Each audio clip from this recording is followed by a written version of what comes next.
Tudo começou em Herzogenaurach, uma pequena cidade na Baviera, Alemanha. No início do século XX, em meio a uma Europa devastada pela Primeira Guerra Mundial e pela pobreza, 2 irmãos trabalhavam lado a lado em uma pequena oficina de sapatos esportivos.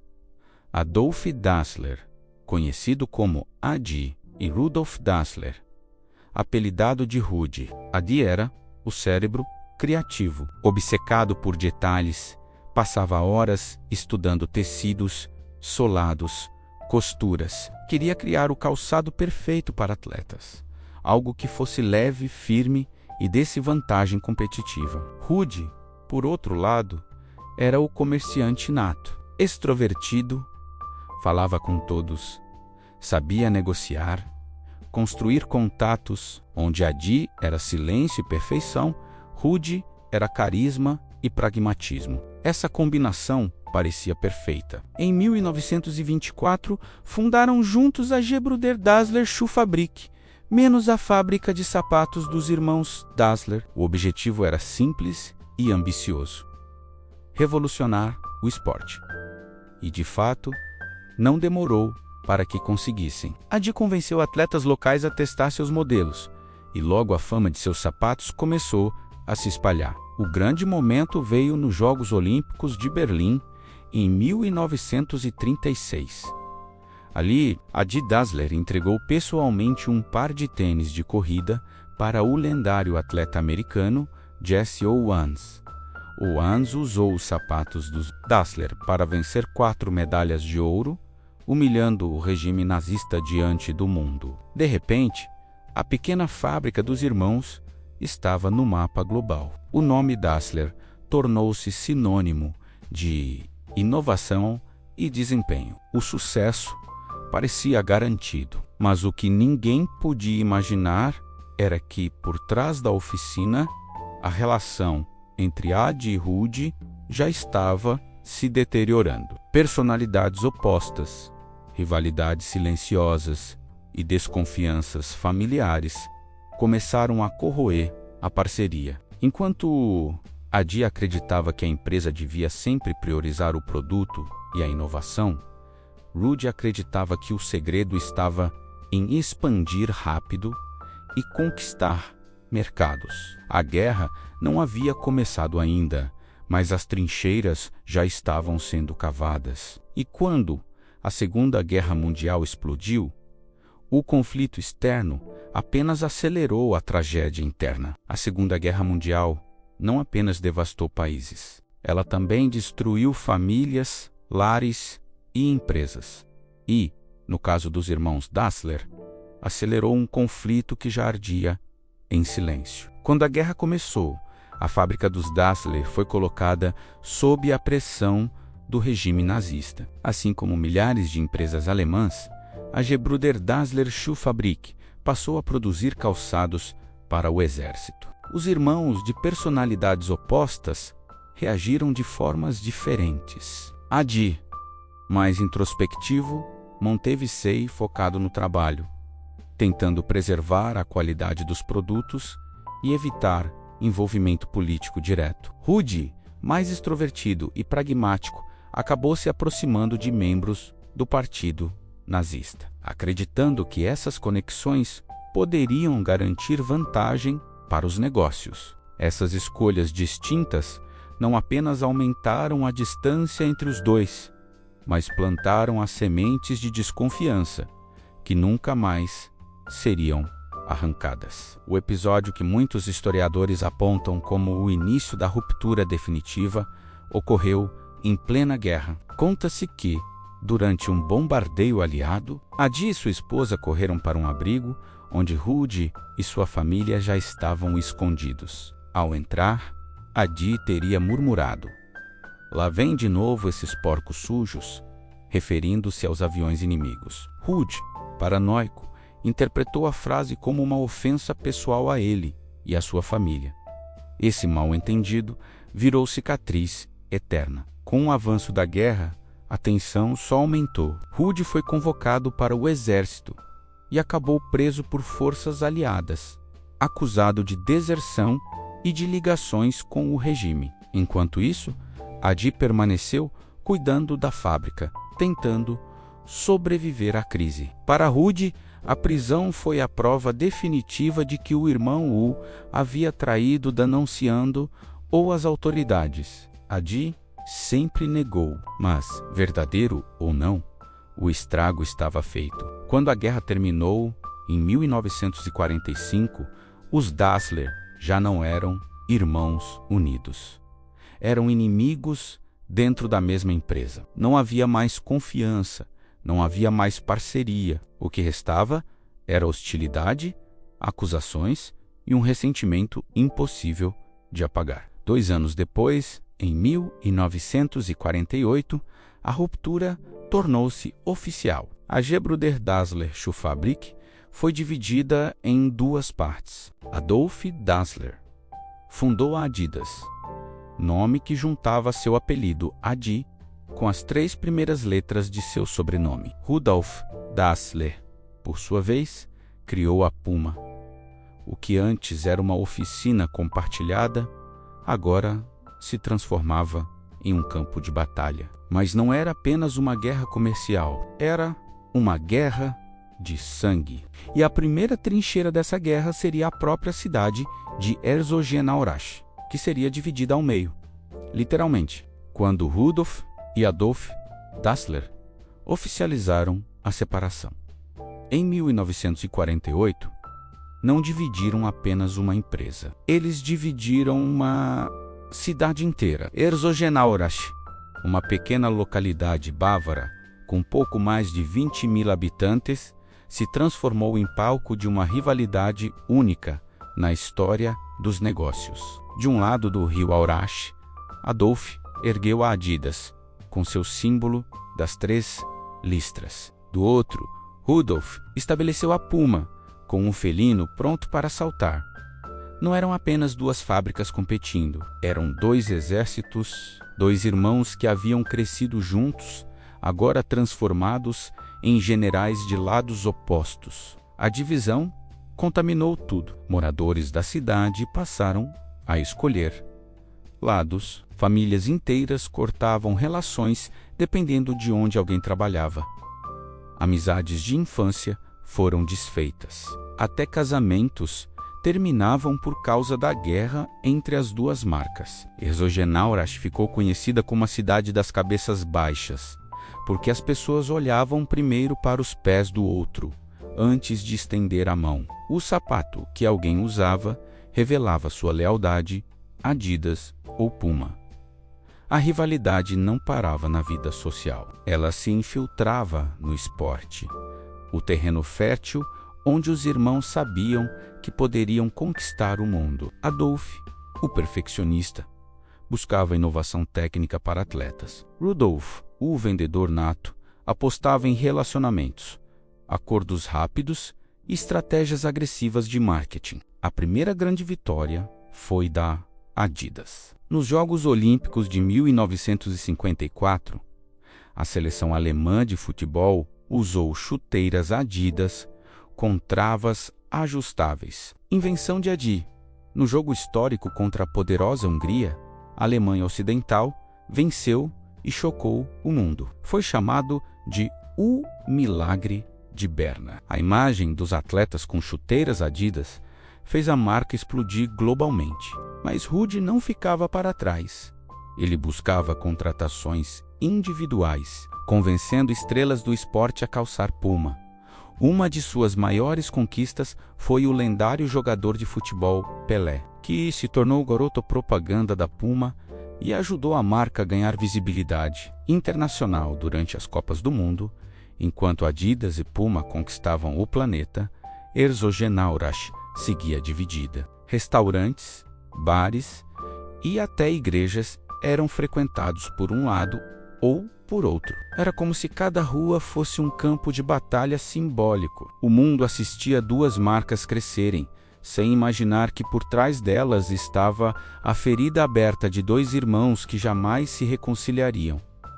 Para Adolf e Rudolf, não existia volta. A guerra estava apenas começando. Nos anos 1950, Em 1960, a rivalidade entre Adidas e Puma deixou de ser apenas uma disputa local. Ela se transformou em uma guerra global pelo domínio do esporte. Cada campo de futebol, cada pista de atletismo, cada evento olímpico se tornava um campo de batalha invisível entre os irmãos Dassler. Adidas, sob o comando de Adolph, apostava na inovação técnica. Adi acreditava que cada detalhe do calçado poderia decidir uma partida ou quebrar um recorde. Suas chuteiras de travas ajustáveis foram apenas o início. Ele criou modelos leves, resistentes à chuva, desenvolveu tênis para modalidades específicas e se tornou referência entre treinadores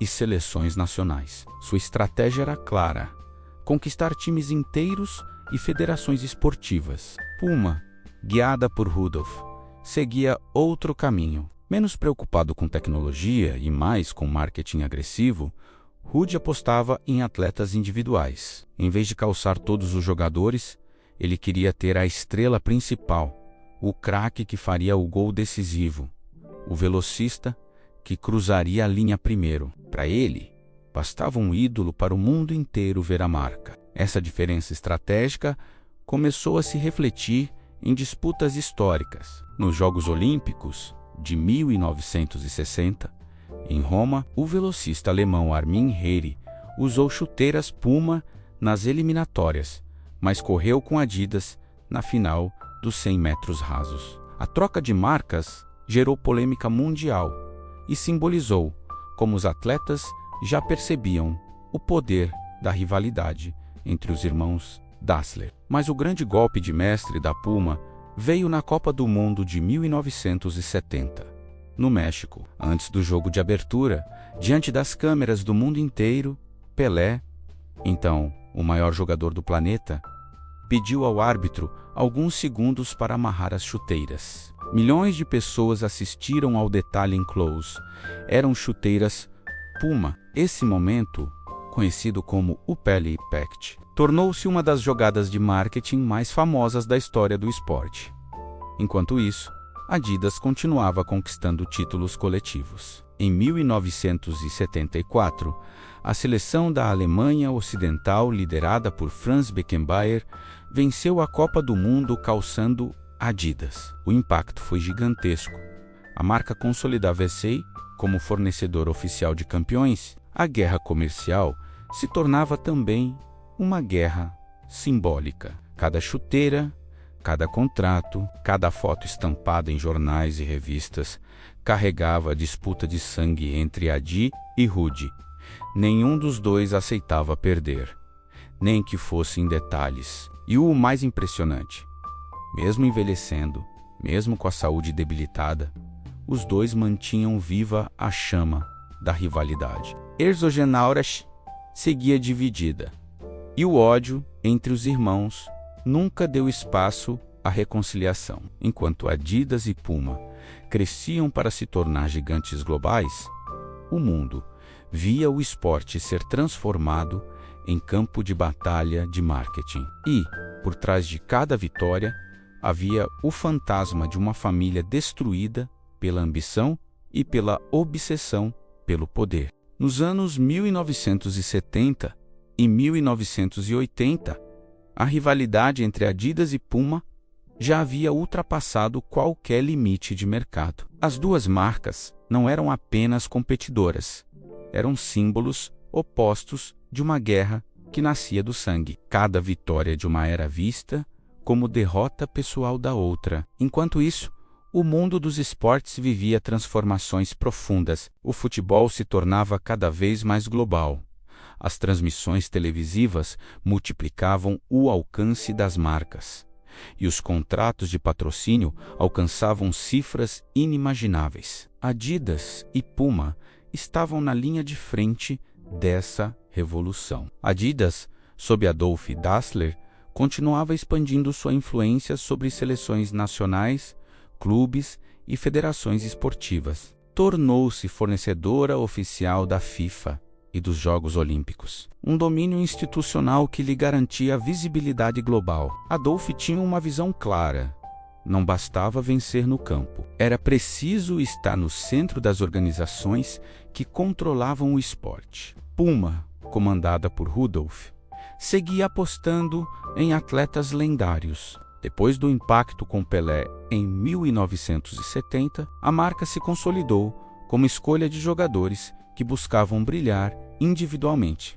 Mesmo sem o poder institucional da Adidas, conseguia manter relevância ao associar-se a ícones e momentos de impacto. Mas, por trás da expansão, os irmãos envelheciam menos e o ódio não diminuía. A distância entre eles não era apenas comercial, era pessoal, visceral. Não se falavam, não se viam, não se reconheciam. Herzogenaurach continuava dividida em dois blocos irreconciliáveis. Em 1974, Rudolf Dassler faleceu. No seu funeral, nenhum membro da família de Adolf compareceu. Anos depois, em 1978, foi a vez de Adolf Dassler morrer. E da mesma forma, nenhum parente de Rudolf foi ao enterro. Até na morte, a separação se manteve absoluta. As lápides foram colocadas em extremos opostos do mesmo cemitério, para que nem na eternidade os dois irmãos ficassem próximos. A rivalidade, porém, não morreu com eles. Pelo contrário, transformou-se em herança. As duas marcas continuaram crescendo, lideradas agora por herdeiros, executivos e equipes profissionais que herdaram não só os impérios, mas também a narrativa de guerra. Nos anos 1980,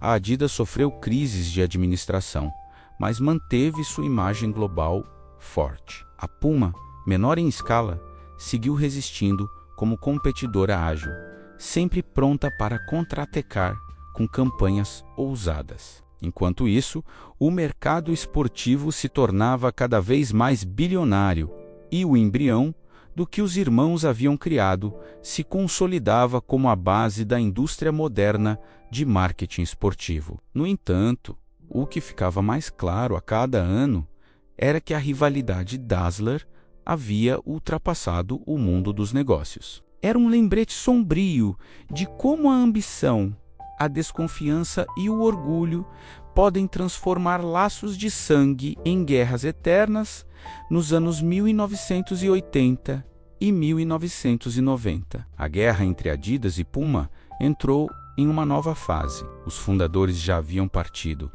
mas suas sombras continuavam pairando sobre cada decisão estratégica. O que antes era uma disputa de irmãos, agora se tornava uma batalha corporativa entre duas potências, que lutavam por relevância em um mercado cada vez mais competitivo e globalizado. A Adidas começou os anos 80 com uma posição dominante. Era a marca oficial de grandes federações, fornecedora da FIFA e dos Jogos Olímpicos, e controlava contratos com seleções campeãs mundiais. Durante a Copa de 1982 e de 1986, milhões assistiram craques como Maradona brilharem calçando chuteiras Adidas. A empresa havia se tornado sinônimo de esporte coletivo, tradição e excelência institucional.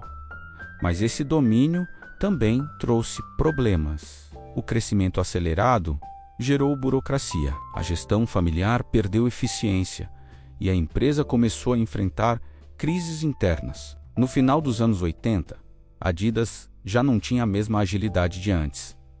Puma, por sua vez, viveu tempos difíceis. Sem o carisma de Rudolf, falecido em 1974, a marca perdeu força no mercado global. Seu foco em atletas individuais já não bastava para enfrentar o poder massivo da Adidas. Ainda assim, resistia com contratos estratégicos em futebol e atletismo. E, nos bastidores, preparava um reposicionamento que viria a se tornar crucial. Enquanto isso, um novo jogador surgia para bagunçar o tabuleiro.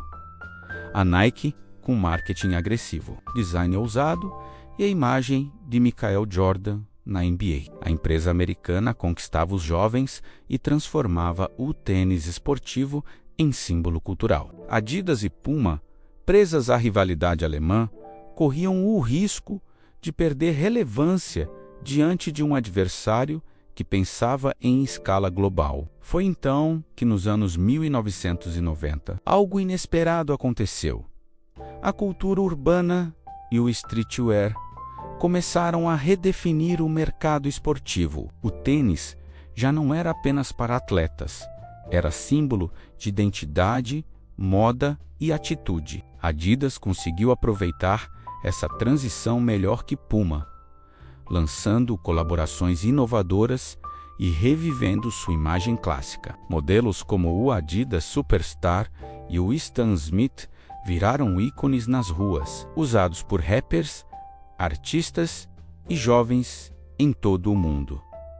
A Puma, por outro lado, lutava para se adaptar, enfrentava dificuldades financeiras e parecia destinada a ser engolida pelos gigantes Adidas e Nike. Mas mesmo em queda, a marca não estava morta, guardava ainda fôlego para um retorno surpreendente nos anos seguintes. Enquanto a Adidas reforçava seu domínio global, Puma buscava uma nova identidade. O que ficava claro era que décadas após a morte de Adi e Rudi, a rivalidade continuava viva. Herzogenaurach seguia dividida, e o mundo continuava a assistir à batalha iniciada por dois irmãos que jamais se reconciliaram. O próximo capítulo seria de transformação e de sobrevivência. A virada para os anos 2000 trouxe consigo um novo cenário.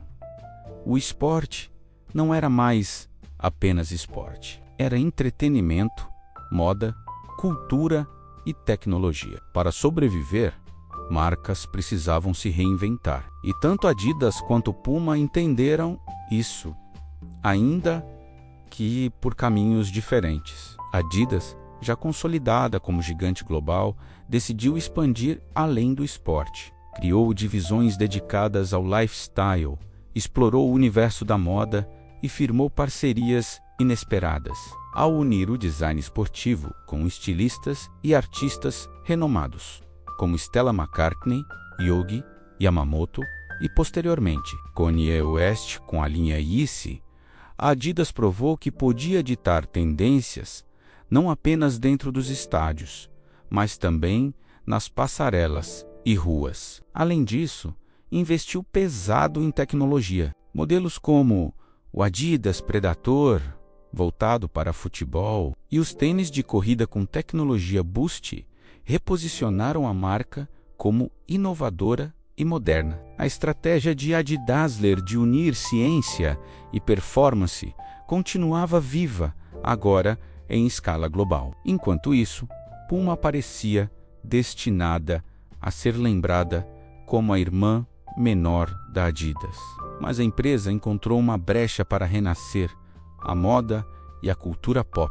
Ao invés de tentar competir diretamente em inovação esportiva de alta performance, a Puma se reposicionou como marca cool, urbana e acessível. O grande divisor de águas veio quando a Puma se aproximou do mundo da música e da cultura jovem. Parcerias com celebridades como Rihanna, que assumiu o papel de diretora criativa e lançou linhas de enorme sucesso, devolveram à marca relevância e status aspiracional. A Puma deixou de ser apenas chuteira e passou a ocupar espaço em baladas, clipes e passarelas. No esporte, manteve presença estratégica ao patrocinar atletas lendários como Usain Bolt, o homem mais rápido do mundo. A imagem de Bolt cruzando a linha de chegada em Pequim 2008 com os braços abertos, calçando Puma, tornou-se um ícone moderno e lembrou ao planeta que a marca ainda sabia conquistar momentos históricos. O contraste era fascinante. Adidas, com seu poder institucional e tecnológico, se consolidava como a gigante global multifacetada. Puma, mais enxuta e ousada, se reinventava como símbolo de estilo e atitude, conquistando relevância no coração da cultura pop. Mesmo décadas Após a morte de Adi e Rudy, a rivalidade seguia viva, adaptada ao novo milênio. As duas empresas haviam sobrevivido ao impacto da Nike, ao nascimento do streetwear e às transformações digitais, e agora se preparavam para enfrentar um mundo ainda mais conectado e competitivo. O século XXI mostraria que a guerra dos irmãos Dassler não era apenas um legado histórico, era um duelo eterno, reencarnado a cada geração de consumidores, quase um século depois da pequena oficina em Herzogenaurach. A guerra iniciada por dois irmãos ainda ecoa pelo mundo. Adidas e Puma não são apenas marcas esportivas, tornaram-se símbolos culturais, lendas vivas do mercado global e a prova de que a rivalidade pode ser combustível para a eternidade. Hoje, Adidas está entre as maiores empresas de artigos esportivos do planeta, rivalizando diretamente com a Nike. Suas 3 listras são reconhecidas em qualquer rua, estádio ou passarela do mundo. A marca se expandiu para além do esporte, dominando também a moda, a tecnologia e o lifestyle. É uma gigante que carrega no DNA a obsessão de Adolf Dassler pela perfeição técnica. Puma, embora menor em faturamento, encontrou sua identidade única. A marca do felino saltitante continua associada a estilo, ousadia e velocidade. Do lendário Pelé ao inigualável Usain Bolt, passando por colaborações com estrelas da música e da moda. A Puma construiu um império cultural que atravessa gerações. Herzogenaurach, a cidade natal dos irmãos, ainda carrega cicatrizes. Por décadas, foi dividida em bares, igrejas e até cemitérios, de acordo com a lealdade a uma marca ou outra. Hoje, a divisão é menos explícita, mas a memória daquela rivalidade ainda pulsa nas ruas. É como se cada pedra da cidade lembrasse que, um dia, 2 irmãos transformaram amor, desconfiança e orgulho em um dos maiores duelos empresariais da história. A ironia é que, apesar de todo o sucesso, Adi e Rudy nunca se reconciliaram, nem no auge, nem no declínio, nem diante da morte. Foram enterrados em extremos opostos do cemitério da cidade, para que, até na eternidade, não estivessem próximos. É um lembrete sombrio de que, por trás da glória e do poder, havia também uma tragédia familiar. Mas se a história é dura, o legado é imenso. Adidas e Puma provaram que rivalidades podem criar impérios, que competição pode gerar inovação, que até laços quebrados podem transformar o mundo. O esporte, a moda e a cultura pop jamais seriam os mesmos sem os irmãos Dassler. O verdadeiro segredo do poder dos Dassler não está apenas no que construíram, está no que deixaram. Um duelo eterno que continua inspirando, dividindo e fascinando o planeta. E assim, cada vez que alguém calça um par de tênis com 3 listras ou com um felino saltando, revive mesmo sem saber a história de 2 irmãos que, unidos pelo sonho e separados pelo orgulho, moldaram o destino de uma indústria inteira.